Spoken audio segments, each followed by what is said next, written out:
হুসাইন রাদিয়াল্লাহু তাআলা আনহু একা হাজার মানুষের শক্তি নিয়ে হাজার হাজার সৈন্যকে তিনি শহীদ করলেন। করার পরে তিনি ক্লান্ত হয়ে গেছেন, কিন্তু তার গায়ে কেউ আঘাত করতে চায় না ভয়ে। এদিকে উবাইদুল্লাহ ইবনে জিহাদ বলতেছে, কি ব্যাপার সীমার, তুমিও কেন আজকে দাঁড়িয়ে রয়েছো? তুমি আঘাত করো, তোমার আঘাতে মরে যাক। কিন্তু সীমারও আঘাত করে না। এখানে সিনান নামক একজন লোক ছিল, তিনি টাটকা কাফের।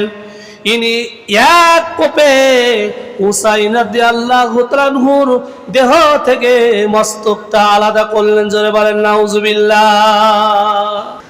যে হৃদয় বিদায়ক ঘটনা ঘটেছিল মুহররমের 10 নম্বর দিনে, এ হাসান এবং হুসাইন রাদিয়াল্লাহু তাআলা আনহু তারা ছিলেন আল্লাহর নবীর অত্যন্ত প্রিয়ভাজন দুইজন ব্যক্তিত্ব। অত্যন্ত কষ্ট ক্লাস করে তাদেরকে মানুষ করা হয়েছে। হযরত আলী রাদিয়াল্লাহু তাআলা আনহু এবং মা ফাতেমা রাদিয়াল্লাহু তাআলা আনহুর এই দুটো ছোট ছোট সন্তানদেরকে আল্লাহর নবী অত্যন্ত বেশি ভালোবাসতেন। শুধু আল্লাহর নবী ভালোবাসতেন তা নয়, আসমানের ফেরেশতারা পর্যন্ত জিবরাইল তার দৃষ্টান্ত প্রমাণ যে জিবরাইল আমিনও এই দুটো ছোট্ট ছোট্ট বাচ্চাকে ভালোবাসতেন। সুবহানাল্লাহ বলেন। শুধু যে ফেরেশতারা ভালোবাসতেন সেটা নয়, আল্লাহ তাআলাও তাদেরকে ভালোবাসতেন। রাসূল আকরাম সাল্লাল্লাহু আলাইহি সাল্লাম যখন নামাজের রুকু সিজদায় যেতেন, তখন এই হাসান হুসেন রাদিয়াল্লাহু তাআলা আনহু তার ঘাড়ের উপরে বসে থাকতেন। তখন রাসূল সাল্লাল্লাহু আলাইহি সাল্লাম সিজদা থেকে উঠবে, এমন সময় আল্লাহ ফেরেশতা দিয়ে পর্যন্ত রাসূলকে বার্তা পাঠিয়েছেন যে খবরদার খবরদার, যত সময় পর্যন্ত হাসান হোসেন আপনার পিঠ থেকে না নামবে তত সময় ওঠার কোনো প্রয়োজন নাই। সুবহানাল্লাহ বলেন। তাহলে তাদের মর্যাদা কি কম ছিল? হাসান হোসেন রাদিয়াল্লাহু তাআলা আনহুর মর্যাদা কি কম ছিল? আকাশ চুন্নি মর্যাদা আল্লাহ তাআলা তাদেরকে দিয়েছিলেন। তো আসলে আশুরার এই যে মুহররম মাসের 10 তারিখে কি ঘটেছিল, এর কিছু ব্যাখ্যা আজকে শোনার চেষ্টা করব। আল্লাহ তাআলা যদি তৌফিক দান করুক, সকলে বলে আমিন।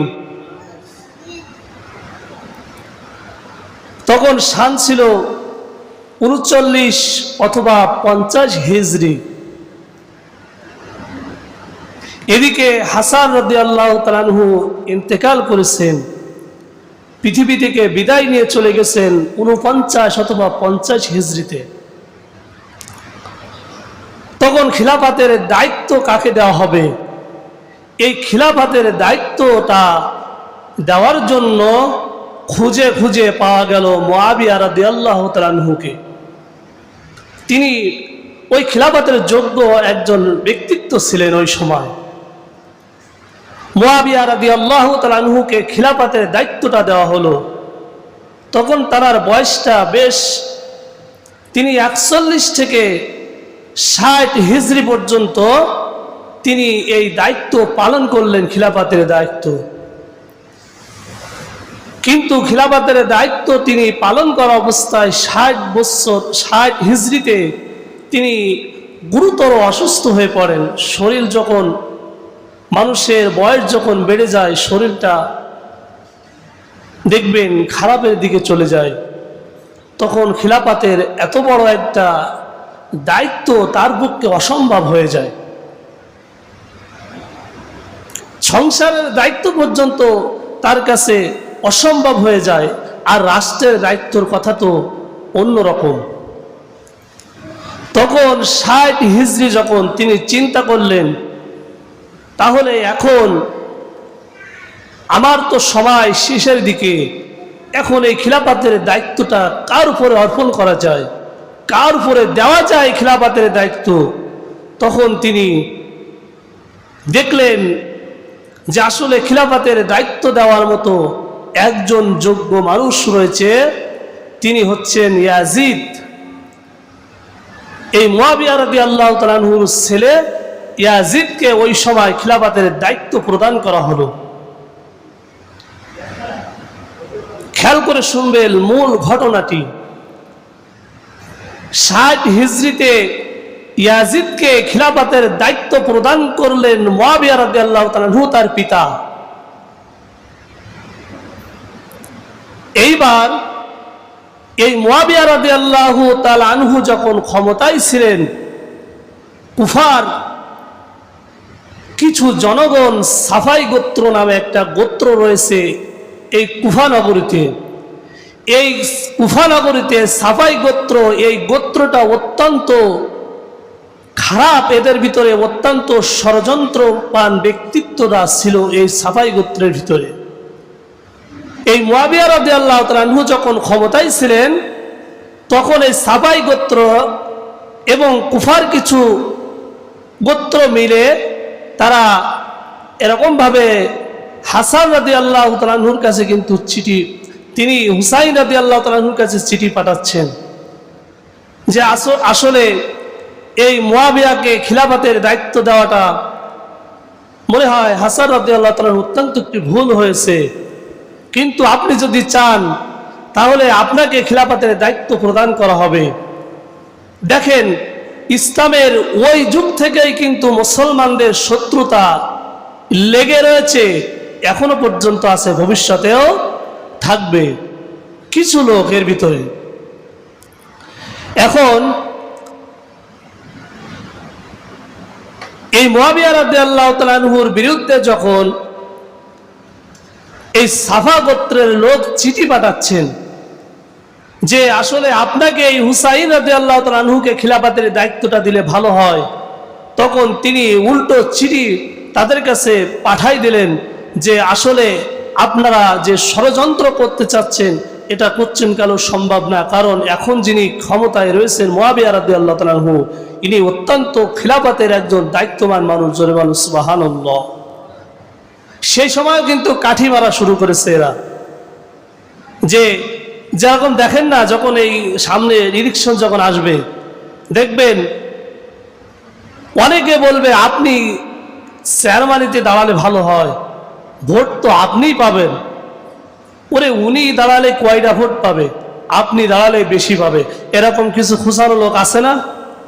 দেখবেন খুশারো লোক কিছু আছে, এরা আপনাকে পাম পট্টি দিয়ে আপনার কাছ থেকে ফায়দা লড়বে, খাবে, এরপরে আপনাকে সাগরের মতো ভাসিয়ে দেবে, শেষে কিন্তু আপনার সাথে থাকবে না। এরকম লোক এখনো সমাজে আছে না নাই? সেই সময় ছিল। বুঝবেন, কথাগুলো বুঝতে হবে, নাই কিন্তু কিছুই বুঝবেন না। আমরা ঘটনা সকলে জানি, কিন্তু ঘটনার সূত্রপাত আমরা অনেকেই জানি না। বুঝতে হবে কথাগুলো এখানে, যে আসলে এই যে আশুরার দিন হুসাইন রাদিয়াল্লাহু তাআলা আনহুকে কেন শহীদ করা হয়েছিল, কেন ষড়যন্ত্র করে তাকে মারা হয়েছিল, আসলে ঘটনাটা কি, এটার সূত্রপাত কোথা থেকে হয়েছে, এটা আমাদেরকে আগে বুঝতে হবে। এখান থেকেই কিন্তু শুরু হয়েছে।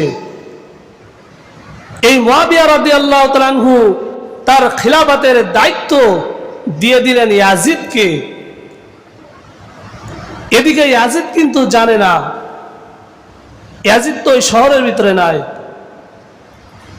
তার বাপের ইন্তেকালের পরে তিনি যখন আসলেন, তখন এসে তিনি শোনেন যে তার আব্বা মুয়াবিয়া রাদিয়াল্লাহু তাআলা আনহু তার সন্তান ইয়াজিদকে খিলাফতের দায়িত্ব প্রদান করেছে। এখানে মুফাসসিরে কেরামরা তাও কিন্তু এখানে বলেছে যে আসলে ইয়াজিদ কিন্তু রাষ্ট্রের প্রধান হওয়ার মতো যোগ্যতা তার ভিতরে ছিল। মুফাসসিরে কেরামরা লিখেছে যে ইয়াজিদ যে আসলে খিলাফতের দায়িত্বটা নিবে, এই ক্ষমতা, এই যোগ্যতা তার ভিতরে ছিল। কিন্তু এখানে কিছু সংখ্যক সাহাবীরা তারা বললেন না না, ইয়াজিদকে আমরা খিলাফতের দায়িত্ব আমরা প্রধান হিসাবে মেনে নিতে পারবো না। কেন? কারণ তিনি আমল আখলাতওয়ালা মানুষ নয়, তিনি একটু দুষ্টু প্রকৃতির মানুষ। এই জন্য তাকে আমরা খিলাফতের দায়িত্ব আমরা প্রদান করতে পারবো না। তো ওই সময় বড় বড় কিছু সাহাবী ছিল। হুসাইন রাদিয়াল্লাহু তাআলা আনহু ছিলেন, এর ভিতরে ছিলেন আব্দুল্লাহ ইবনে ওমর রাদিয়াল্লাহু তাআলা আনহু এবং আব্দুল্লাহ ইবনে জুবাইর রাদিয়াল্লাহু তাআলা আনহু, আব্দুল্লাহ ইবনে আব্বাস রাদিয়াল্লাহু তাআলা আনহু ও আব্দুর রহমান ইবনে আবু বকর রাদিয়াল্লাহু তাআলা আনহু। এই সময় এই বড় বড় সাহাবীরা তার খিলাফতকে অস্বীকার করলেন, মানতে চাইলেন না। কিন্তু অধিকাংশ মানুষ কিন্তু তার খিলাফত মেনে নিয়েছে। অধিকাংশ মানুষ, শুধু মক্কার এবং মদিনার কিছু মানুষ তার খিলাফতে অস্বীকার করতেছেন, আর অধিকাংশ তার খিলাফতকে স্বীকার করে মেনে নিয়েছে। এদিকে কুফা থেকে বারবার হুসাইন রাদিয়াল্লাহু তাআলা আনহুকে চিঠি পাঠানো হচ্ছে যে আপনি কুফায় আসেন, আপনাকে কুফায় আমন্ত্রণ করা হচ্ছে, আমরা 1 লক্ষ লোক আপনার জন্য অপেক্ষা করতেছি, আপনার সাথী আমরা আপনার সাথে দরকার হলে ইয়াজিদের সাথে আমরা যুদ্ধ করব, ইয়াজিদের সাথে লড়াই করব, এরপরও ইয়াজিদকে ক্ষমতায় থাকতে দেব না, আপনি হুসাইনকে আমরা ক্ষমতায় দেখতে চাই। এমন সুন্দর করে করে হুসাইন রাদিয়াল্লাহু তাআলা আনহুকে চিঠি লিখতেছেন কুফার জনগণরা। প্রিয় হাজিরিন আমার, বন্ধুগণ আমার, কুফার লোক যখন বারে বারে চিঠি প্রদান করতেছে, এদিকে হুসাইন রাদিয়াল্লাহু তাআলা আনহু মনে করতেছে আসলেই মনে হয় কুফার লোক আমার বন্ধু। এদিকে শত্রু বাহিনী সাফাই গোত্রের লোকজনরাও চিঠি লিখতেছে, কোন রকমে যদি হুসাইনকে কুফায় আনা যায় আর আমরা ওই হুসাইনকে মক্কার জমিনে ফিরে যেতে দেব না। কিন্তু হুসাইন রাদিয়াল্লাহু তাআলা আনহু কিন্তু মেনে নিতে চাচ্ছিলেন। ইয়াজিদের খিলাফত তিনি মেনে নিতে চাচ্ছিলেন, কিন্তু তার মনে সংকোচ রয়েছে যে আসলে ইয়াজিদ তো কোনো তাকওয়াবান মানুষ নয়। এদিকে ইয়াজিদের খিলাফত কিভাবে মেনে নেব? কারণ এখন যদি ইয়াজিদের খিলাফত আমরা মেনে নিই, মুআবিয়া রাদিয়াল্লাহু তাআলা আনহু তার সন্তান ইয়াজিদকে আজকে খিলাফত অর্পণ করতেছে, ভবিষ্যতে তার সন্তানকে তিনি অর্পণ করবেন। এমন ভাবে যদি একতরফা ক্ষমতা চলতে থাকে, তাহলে তো দুষ্টু প্রকৃতির সন্তানরা পর্যন্ত খিলাফতের দায়িত্বগুলো পেয়ে যাবে। আপনি ভালো, আপনার সন্তান যে ভালো হবে এমন কোনো গ্যারান্টি আছে? এমন কোনো গ্যারান্টি নাই। এই কথা চিন্তা করে হুসাইন রাদিয়াল্লাহু তাআলা আনহু তার খিলাফতকে অস্বীকার করতেছে, খিলাফতকে মেনে নিতে তার বড্ড কষ্ট হচ্ছে যে কিভাবে মানুষ আজকে একতরফা খিলাফত মেনে নিচ্ছে। এই জন্য তিনি বললেন, না না, আমরা একতরফা খিলাফত মানি না। এদিকে হুসাইন রাদিয়াল্লাহু তাআলা আনহু চিন্তা করলেন, তিনি মক্কা থেকে মদিনায় যাবে, কিন্তু এদিকে তিনি মদিনা থেকে মক্কায় যাবে, কিন্তু তিনি যে মদিনা থেকে মক্কায় যাবে, হযরত আব্দুল্লাহ ইবনে আব্বাস রাদিয়াল্লাহু তাআলা আনহু তাকে জড়িয়ে ধরে কান্নাকাটি করতে লাগলেন।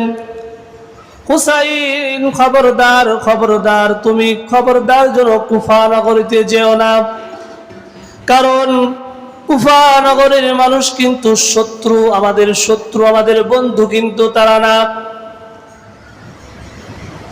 তারা আদি যুগ থেকে তারা ইসলামের ভিতরে এভাবে ফ্যাসাদ, গন্ডগোল, মারামারি সৃষ্টি করে তারা আসতেছে। আবু বকর রাদিয়াল্লাহু তাআলা আনহু যখন খিলাফতে ছিলেন, আব্বাস রাদিয়াল্লাহু তাআলা আনহুকে যখন খিলাফতের দায়িত্ব দিবেন, তারা ওই সাফাই গোত্রের লোক তখনও কিন্তু পামপট্টি দিত,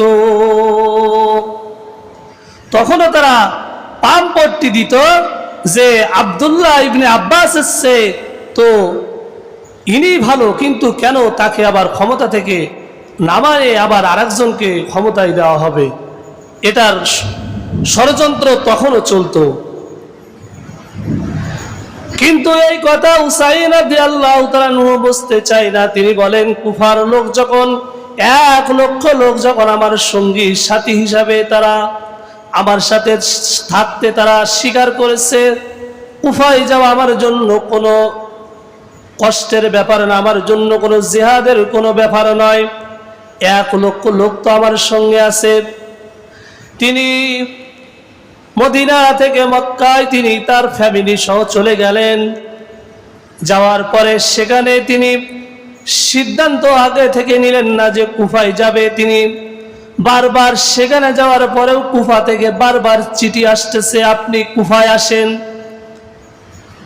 কুফার লোকজন চিঠি দিতে দিতে হুসাইন রাদিয়াল্লাহু তাআলা আনহুর কাছে বহু চিঠি এসে গেছে।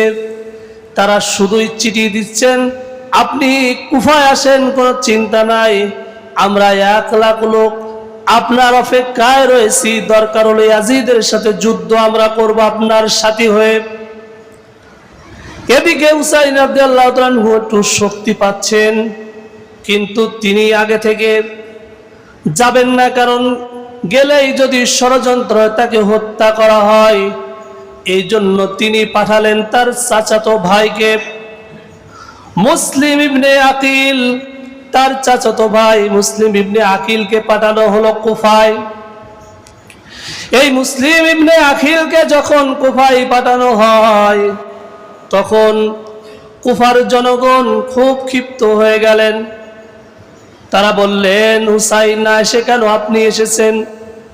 এদিকে তিনি যাওয়ার সঙ্গে সঙ্গে 12,000 মানুষ তার হাতে হুসাইনের পক্ষে বায়াত গ্রহণ করেছে। সুবহানাল্লাহ বলেন। কিছু লোক তার বিপক্ষে বটে, কিন্তু এদিকে 12,000 কুফার জনগণ তার হাতে বায়াত করে হুসাইনের নামে তারা অলরেডি তাদের দলের ভিতরে অন্তর্ভুক্ত হয়ে গেছে। এখন এই মুসলিম ইবনে আকিল তিনি হুসাইন রাদিয়াল্লাহু তাআলা আনহুকে চিঠি লিখতেছেন যে চিন্তার কোনো ব্যাপার নয়, আসলেই সত্যি কুফার লোক আমাদেরকে চায়, আপনি ক্ষমতায় থাকেন এটা তারা চায়, এখন আসতে আপনার কোনো বাধা নাই। এদিকে সঙ্গে হয়েছে বাধা, কিন্তু তাকে বাড়িতে থাকতে দেবে এমন লোকের কোনো খোঁজ নাই, কারণ সকলেই তো ভয়ে আছে। কারণ যদি মুসলিম ইবনে আকিলকে তারা তাদের বাড়িতে থাকতে দেয়, তাহলে অবশ্যই কিন্তু তাদেরকে হত্যা করবে ইয়াজিদের লোকজন। কিন্তু এখানে হানি ইবনে উররা রাদিয়াল্লাহু তাআলা আনহু নামে একজন লোক, তিনি বললেন, আপনি আমার বাসাতে অবস্থান করেন, আপনার কোনো টেনশনের কোনো ব্যাপার নয়, আমার বাড়িতে আপনি থাকেন। উররা, হানি ইবনে উররার বাসায় মুসলিম ইবনে আকিল অবস্থান করলেন। কিন্তু এদিকে ইয়াজিদের লোক তার খোঁজ পেয়ে গেছে যে এদিকে হুসাইনের পক্ষ থেকে দূত পাঠানো হয়েছে কুফায়। আসলে কুফার লোকজনকে বায়াত পড়িয়ে পড়িয়ে ইয়াজিদের যাতে বিপক্ষে চলে যায়, এই জন্য দূত পাঠানো হয়েছে মুসলিম ইবনে আকিলকে, তার চাচাতো ভাইকে। এদিকে কুফার গভর্নর নোমান ইবনে বাশির, এই নোমান ইবনে বাশির বড্ড নরম প্রকৃতির মানুষ ছিল, বড় ভীত, আল্লাহর ভয় তার দিলের ভিতরে ছিল। কিন্তু বসরার গভর্নর আব্দুল্লাহ ইবনে জিহাদ, ইনি বড্ড দুষ্টু প্রকৃতির একজন গভর্নর ছিল, দুষ্টু প্রকৃতির একজন মানুষ ছিল, বড় কঠোর মানুষ। ইনাকে বলা হলো যে কুফার গভর্নর নোমান ইবনে বাশিরকে এই পদ থেকে সরিয়ে দাও, কারণ নোমান ইবনে বশির যদি ওই ক্ষমতার চেয়ারে থাকে তাহলে হুসাইন কেন? তার চাচাতো ভাই মুসলিম ইবনে আকিলেরও কোনো ক্ষতি করা যাবে না, কারণ তিনি তো গভর্নর হিসাবে, তিনি তো অত্যন্ত নরম প্রকৃতির মানুষ, ইসলাম প্রিয় একজন মানুষ। এদিকে ষড়যন্ত্র করে নোমান ইবনে বশিরকে ওই ক্ষমতার চেয়ার থেকে সরিয়ে দিলেন। এই ক্ষমতার চেয়ারে বসালেন আব্দুল্লাহ ইবনে জিহাদকে, যিনি একজন দুষ্ট প্রকৃতির মানুষ ছিলেন। ইনাকে যখন চেয়ারে বসানো হলো, ইনি হুকুম করলেন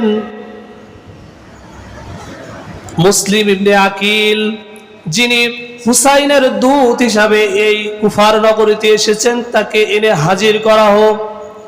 তাকে তার বাসায় না পেয়ে উনি যিনি বাসার যিনি মালিক ছিলেন হানি ইবনে উররা, এই হানি ইবনে উররাকে নিয়ে তাদের জেলখানাতে বন্দী করে রাখলেন। শুধু তার অপরাধ ছিল আল্লাহর নবীর দহিত্র হুসাইন রাদিয়াল্লাহু তাআলা আনহুর পক্ষ নিয়েছে তাই। অথচ তারা কিন্তু বলতেছে আমরা আপনার হাতে বায়াত পড়ার জন্য তো আমরা রেডি, অথচ দুধকে পর্যন্ত ছাড় দিচ্ছে না। চিন্তা করেছেন কত বড় ষড়যন্ত্র মুসলমানদের বিরুদ্ধে। এদিকে হুসাইন রাদিয়াল্লাহু তাআলা আনহু চিন্তা করতেছেন আমি অবশ্যই কুফাতে যাব, কারণ কুফা থেকে আমার চাচাতো ভাই মুসলিম ইবনে আকিল চিঠি পাঠিয়েছেন যে আমার কুফার লোক আমার জন্য অপেক্ষা করতেছে, অবশ্যই খিলাফতের দায়িত্ব আমি হুসাইনকে দেবে। এমন ভাবে তার চাচাতো ভাই চিঠি পাঠিয়েছেন, কারণ তখন তো অবস্থাটা ওরকম ছিল। এবার যখন জেলখানাতে বন্দী করা হলো তার চাচাতো ভাই মুসলিম ইবনে আকিলকে, তিনি ওই মুসলিম ইবনে আকিলকে হানি ইবনে উররাকে যখন জেলখানাতে বন্দী করা হলো, মুসলিম ইবনে আকিল ওই 12,000 সৈন্য সহ 12,000 লোক সহ একটা মিছিল বের করলেন। অবশ্যই হানি ইবনে উররাকে এখানে জেলখানা থেকে জামিন দেওয়া লাগবে, মুক্ত করা লাগবে। এমন সময় ওই 12,000 লোকের ভিতরে যাদের সন্তানগুলো ছিল তাদের পিতামাতারা এসে বোঝাতে লাগলেন খবরদার খবরদার, মুসলিম ইবনের আকিলের পথকে অনুসরণ করো না, কারণ তোমাদের পরিণত হানি ইবনে উররার মতো জেলখানায় হবে। খবরদার, তার দলের ভিতরে যাওয়ার দরকার নাই, হুসাইন রাদিয়াল্লাহু তাআলা আনহুর দলের ভিতরে। দেখা গেল কিছু সময়ের ভিতরে আর মাত্র 10-12টা মানুষ রয়েছে, আর সকলেই চলে গেছে। এদিকে মুসলিম ইবনে আকিল একা একা পড়ে রয়েছে, আর কোনো সৈন্য তার পাশে নাই, সব শেষ, সকলেই বাড়িতে চলে গেছে। কারণ এদিকে তো শত্রু বাহিনী তাদের জন্য ওত পেতে রয়েছে, কখন তাদেরকে হত্যা করবে। এই জন্য এই হত্যার মুখে পড়াটা তাদের কাছে পছন্দনীয় হয় নাই, তারা ওটা বাদ দিয়ে তারা যার মতো তারা বাড়িতে চলে গেছে। অনেক বড় ইতিহাস সংক্ষেপে বলতেছি। এদিকে হুসাইন রাদিয়াল্লাহু তাআলা আনহু যিনি পাঠিয়েছিলেন মুসলিম ইবনে আকিলকে হত্যা করলেন তারা, কিন্তু হত্যার আগে আস নামের একজন লোকের কানে কানে এই মুসলিম ইবনে আকিল বললেন, ও ভাই আস, তুমি একটু আমার নবীর দৈত্র হুসাইন রাদিয়াল্লাহু তাআলা আনহুর কাছে একটা চিঠি পাঠিয়ে দাও, খবরদার কুফার অবস্থা খুব খারাপ, যেন রাসূলের নাতি হুসাইন এই কুফার নগরীতে না আসে, কারণ কুফায় আসলেই সাথে সাথে তাকে কতল করা হবে, হত্যা করা হবে। কিন্তু এদিকে হুসাইন রাদিয়াল্লাহু তাআলা আনহু এসে হাজির হয়েছে। ষড়যন্ত্র কত বড় চলতেছে তাকে রিসিভ করবার জন্য আব্দুল্লাহ ইবনে জিহাদ এবং আমরা যে সীমার বলি সীমার, এই সীমার দুইজন তাদের সৈন্য সহ এসে হাজির হয়েছে। তারাকে এসে বলতেছে যে আপনাকে আমরা রিসিভ করবার জন্য এসেছি, কিন্তু ইতিমধ্যে খবর পাওয়া গেছে এরা হুসাইন রাদিয়াল্লাহু তাআলা আনহুকে আর ফিরে যেতে দেবে না। এদিকে হুসাইন রাদিয়াল্লাহু তাআলা আনহু তাদেরকে বললেন, ও সীমার, ও উবাইদুল্লাহ ইবনে জিহাদ, আমি কোনো যুদ্ধ করবার জন্য এখানে আসি নাই। আমি তোমাদের কাছে 3টি পরোয়ানা জারি আমি করতে চাই। 1 নম্বরে আমাকে আমার দেশে ফিরে যেতে দাও, আমি কোনো যুদ্ধ চাই না, শান্তি চাই। 1 নম্বরে তিনি বললেন আমাকে মক্কায় ফিরে যেতে দেন, আমি কোনো যুদ্ধ করতে চাই না। কারণ এখন দেখতেছি আসলে কুফার লোক ষড়যন্ত্র করে আমাকে এনেছে, আসলে তারা আমাকে চায় না, সেহেতু আমি কোনো যুদ্ধ কোনো রক্তপাত আমি চাই না, আমি ফিরে যেতে চাই মক্কাতে। 2 নম্বরে তিনি বললেন না হলে আমাকে ইয়াজিদের যে দরবার, ওই দরবার পর্যন্ত পৌঁছায় দেন, ইয়াজিদের সঙ্গে বোঝাপড়াটা হবে আমার। 3 নম্বরে তিনি যে কথাটি বললেন, তিনি বললেন তাও যদি না দেন তাহলে কোনো মুসলিম কোন রাষ্ট্রের ভিতরে আমাকে ছেড়ে দাও, আমি সামান্য একজন মানুষ হিসাবে আমার জীবনটা কাটিয়ে দেব, তারপর আমাকে হত্যা করো না, হত্যা করার জন্য আমি আসি নাই। কিন্তু উবাইদুল্লাহ ইবনে জিহাদ এবং সীমার এরা ষড়যন্ত্র করেছে, আর কোন রকমে তাকে ফিরে যেতে দেওয়া হবে না। এদিকে ইয়াজিদের কাছে নিয়ে যাওয়ার নাম করে তারা তাকে নিয়ে যাচ্ছে কুফার দিকে নিয়ে যাচ্ছে। আর ইয়াজিদ যেখানে থাকে ওই জায়গাটা অনেক দূরে, ওই জায়গাটার নাম ছিল ডামস নামর জায়গায়, ওইখানে ইয়াজিদ থাকে।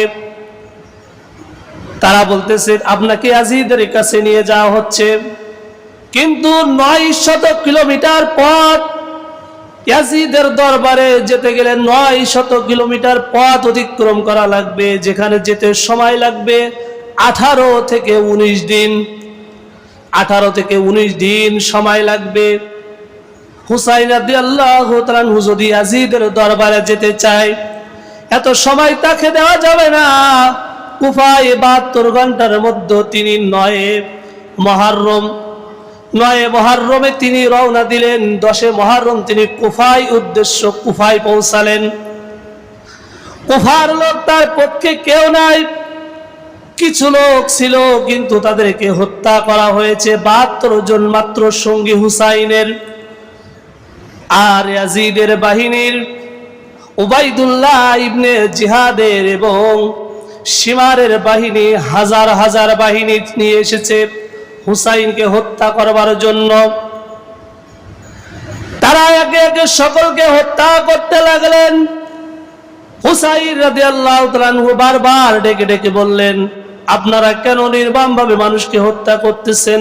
আসলে আমাকে তো ষড়যন্ত্র করে আপনারা কুফায় এনেছেন, আনার পরে কেন আমার সৈন্যবাহিনীকে হত্যা করতেছেন, কচু কাটা কাটতেছেন? হুসাইন রাদিয়াল্লাহু তাআলা আনহুর সন্তান আব্দুল্লাহ কেউ তারা ছাড় দিলেন না। তীর ধনুকের আঘাতে ছোট্ট সন্তানকেও তারা হত্যা করলেন। হুসাইন রাদিয়াল্লাহু তাআলা আনহু ভেউ ভেউ করে কান্না শুরু করে দিলেন। আর কি নির্মম একটা কাহিনী! ছোট্ট ছোট্ট বাচ্চাদের পর্যন্ত পানি পানি করে তারা চিল্লাচ্ছে, তাদের এক ফোঁটা পানিও তারা দিচ্ছে না। সীমার এবং উবাইদুল্লাহ ইবনে জিহাদ এভাবে তারা মানুষকে মারা শুরু করে দিয়েছে। এই বাহিনীর ভিতরে ছিলেন হুর ইবনে জিহাদ। ইনিও একজন মুসলমান, পাক্কা খাঁটি মুসলমান। তিনি সীমারকে লক্ষ্য করে বলতেছেন, সীমার খবরদার হুসাইনের গায়ে একটা আঘাত দিস না, কারণ হুসাইন হলো আমার নবীর দৈত্র আমার নবীর কলিজার টুকরা, এই হুসাইনের গায়ে যদি আঘাত দিস আমার নবীজির কলিজাটা ছিদ্র হয়ে যাবে।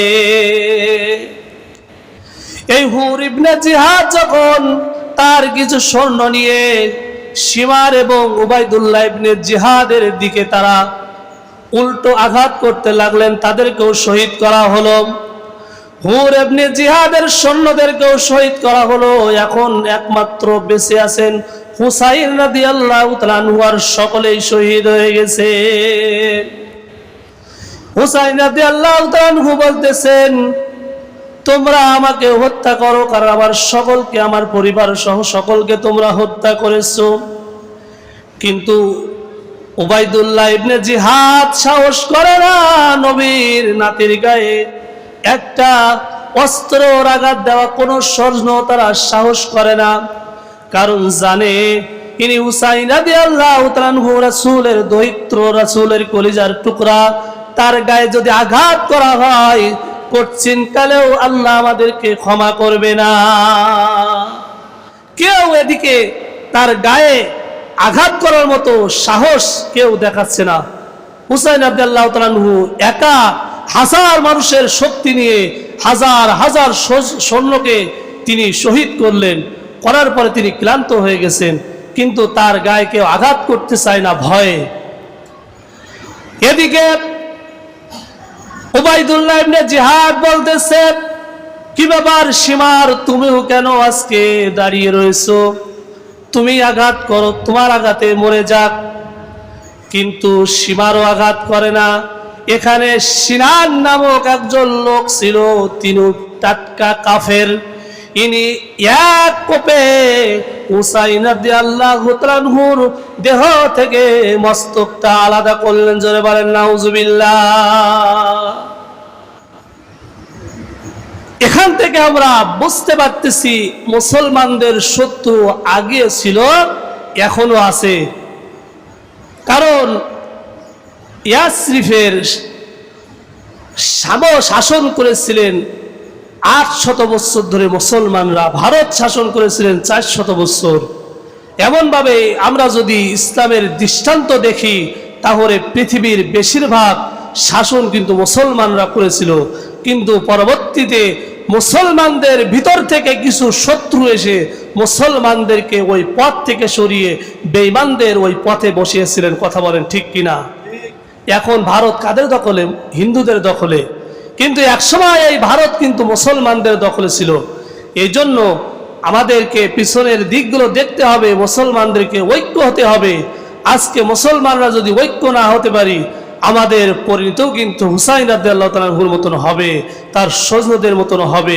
সময় এসেছে মুসলমানদেরকে এক হওয়ার। আল্লাহ তাআলা আমাদের সকলকে ইমাম হুসাইন রাদিয়াল্লাহু তাআলা আনহুর জীবন থেকে শিক্ষা নিয়ে মুসলমানদেরকে ঐক্য হয়ে ইসলাম দিন কায়েমের চেষ্টা করার তৌফিক দান করুক। সকলে বলে আমিন।